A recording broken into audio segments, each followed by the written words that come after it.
যেতিয়া আপুনি এটা কথা কল্পনাও নকৰে মানে কিছুমান কথা আমাৰ কল্পনাৰ বাহিৰত থাকে বুলি আমি নিজকে ভাবি লওঁ আৰু তেনেকুৱা কথাবিলাক যেতিয়া আপোনাৰ বাস্তৱত ৰূপায়িত হ'ব ভাবকচোন আপোনাৰ সেই মুহূৰ্তত আপুনি মানে কেনেকুৱা এটা ফিল কৰিব আৰু মানে সঁচাকৈ বহুত বেছিয়ে সুখী হোৱা যাব নিশ্চয়কৈ আৰু আজি তেনেকুৱাকৈ মোৰ লগত হৈছে আৰু বৰ্তমান মই বহুত বেছিয়ে নিজকে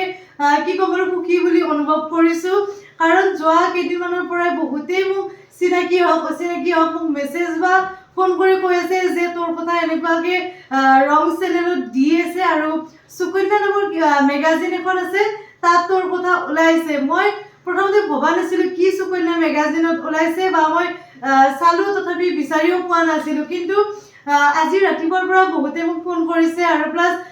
মোক মেছেজত ফটো মাৰি দিছে তাৰপিছত মই অকণমান চালোঁ আৰু তেখেতসকলে ক'লে যে নিয়মীয়া বাৰ্তাত সুকন্যা নামৰ পেজটিত হেনো মোৰ কথা অকণমান ওলাইছে আৰু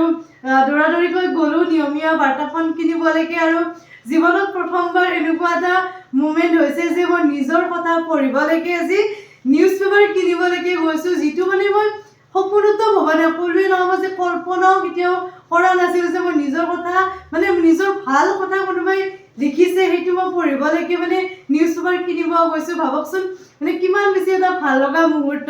তো এতিয়া মোৰ হাতত আছে নিয়মীয়া বাৰ্তাখন এইখন হৈছে নিয়মীয়া বাৰ্তা আৰু তাৰ লগত সুকন্যা নামৰ পেজটিত আৰু মোৰ কথা লিখিছে আপোনাৰ এইটো পেজত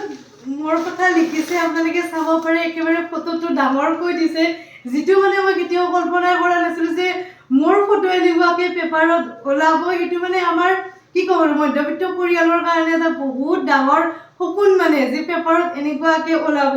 আৰু এইটো পেজটোত মোৰ কথাখিনি লিখিছে আপোনাৰ উৎপল কুমাৰ কলিতাদেৱে তো মোৰ অজ্ঞাতেই হওক বা যিয়ে নহওক বাৰু এনেকুৱাকৈ ওলোৱাটো মোৰ কাৰণে মানে বহুত বেছি এটা সৌভাগ্যৰ কথা বুলিয়ে ক'ব লাগিব আৰু এইখিনিতে মই উৎপল কুমাৰ কলিতাদেৱকো বহুত বেছি ধন্যবাদ জনাইছোঁ যে আপুনি মোৰ ওপৰত এনেকুৱাকৈ ইমান ধুনীয়াকৈ কথাখিনি লিখিছে বা মানুহক জানিবলৈকে অকণমান সুবিধা দিছে তো তাৰ কাৰণে বহুত বেছি আপোনালোকক ধন্যবাদ জনাইছোঁ আৰু লগতে আপোনালোককো ধন্যবাদ জনাইছোঁ কাৰণ আপোনালোকৰ সহায় সহযোগিতা বা মৰম আশীৰ্বাদৰ কাৰণে ইমানখিনি মানে মই আগবাঢ়িব পাৰিছোঁ বা আপোনালোকে যিকোনো এটা মই ভিডিঅ' দিলে আপোনালোকে ইমান পজিটিভলি কমেণ্টবিলাক কৰে যে ইমানখিনি কষ্ট কৰি আছা ভাল হওক ইমান ধুনীয়াকৈ আপোনালোকে মোক আশীৰ্বাদ দি গৈ আছে যাৰ কাৰণে মই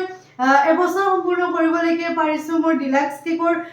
কামৰ মানে যিখিনি সপোন আছে সেইখিনি সপোন লৈ এক বছৰ যিয়ে নহওক ফুটপাথতে হওক মই এক বছৰ কমপ্লিট কৰিব পাৰিছোঁ আৰু সপোন আছে আৰু বহুত বেছি ডাঙৰ কৰিবলৈকেও সপোন আছে বাৰু যি কি নহওক আজিৰ এই মুহূৰ্তটো বহুত বেছি মোৰ ভাল লাগিছে কাৰণ এনেকৈ যে কেতিয়াবা মোৰ কথাও কোনোবাই লিখিব সেইটো মানে মই কল্পনাৰ বাহিৰত মানে এনেকৈ মৰম আৰু আশীৰ্বাদ দি যাব কেকৰ লগতে বিভিন্ন ধৰণৰ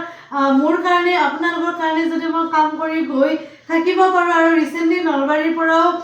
এজনে আমাৰ ষ্টলখনৰ কথা লিখিছে বা নিউজত ভিডিঅ' এটা ওলাইছে তাতো আপোনালোকে বহুত বেছি মৰম দিছে তো তাৰ কাৰণেও বহুত বেছি ধন্যবাদ আপোনালোকক আহিব পুনৰবাৰ কৈছোঁ মোৰ এতিয়া ষ্টলখন পাণবজাৰ BSNL অফিচৰ একেবাৰে ফ্ৰণ্টতে আছে আৰু এইফালে আপোনাৰ উলুবাৰী কছাৰী বস্তি KFCৰ ওচৰতে আছে আৰু যদি আপোনালোকে নলবাৰীৰ হয় নলবাৰী বীৰেন গেৰেজৰ জকি শ্ব'ৰুমৰ একেবাৰে ফ্ৰণ্টতে আছে আমাৰ সৰুকৈ কেকৰ ষ্টলখন তেন্তে আহিব